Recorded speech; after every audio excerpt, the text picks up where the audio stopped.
Hey, sis.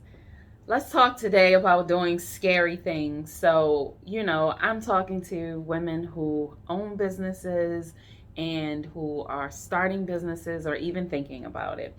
And full transparent moment here. There was a point that I am pretty sure I believed that starting the business, leaving the job, that sort of stuff was the scariest thing I would ever do. And if I could do that, nothing else would really, really scare me to do. Nothing else would really make me feel that challenged in making a decision to do it. And what I now know for sure is that was just the tip of the damn iceberg. And for ladies who have been in business for some time now and have made, sort of that initial very scary decision, that scary move, whether it was leaving your job or sharing it publicly for the first time and really putting yourself out there and kind of like jumping, free falling in a way, you likely also felt like that was the scariest thing you ever have to do.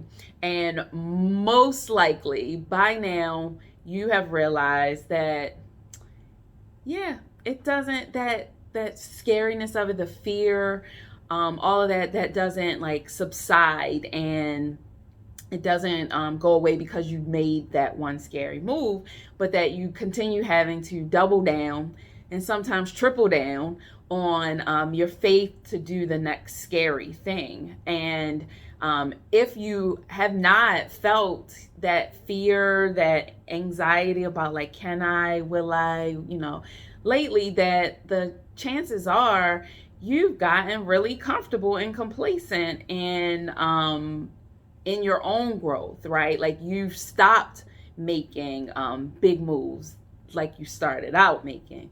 You have started making much smaller ones.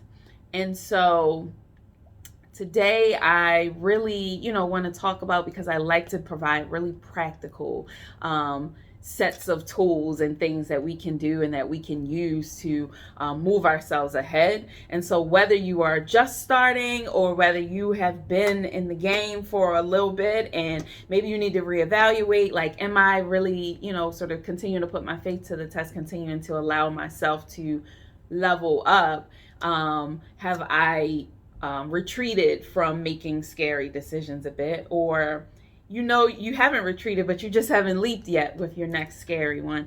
I've got three things that I've been thinking about, that I want to share as practical ways to push us all ahead, to push you ahead, to push myself ahead. So the first one is document. So document the scary things you've done already, that you have triumphed over, you succeeded through, you've lived through, but did you die, right? So document it. So these are your receipts. So whether you've kept a journal over the years or whether you've never written them down and you need to do that now so that you can make the next scary decision, you need to do it. Secondly is do it small. So every scary decision doesn't have to be this huge monumentous leap. You can try things out in really small ways that allow you to test and get some ideas about what is possible or how it might play out, how it might work. Now, I'm not saying to do it small as a way of playing small, but to do it small as a way of giving yourself the space and the grace that you need to continue to level up. So think of it as piloting, testing, right? That's a smart way to make a decision about an unknown. It's not taking the easy way out kind of way. So don't allow that part of your ego to tell you that, if you test it and do it small, that it's not big enough. It's not enough. And then the third thing is to determine degrees and measures of success. So a lot of times we only look at sort of the big end game outcome as the success metric.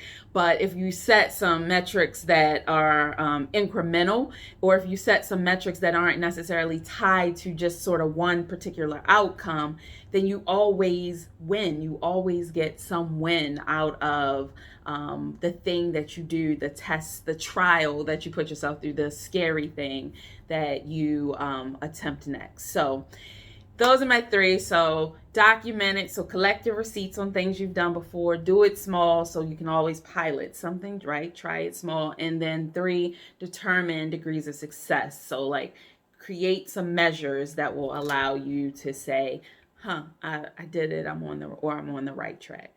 All right. Would love to hear if you tried some things out and what your new big scary thing to do is. Talk to you soon.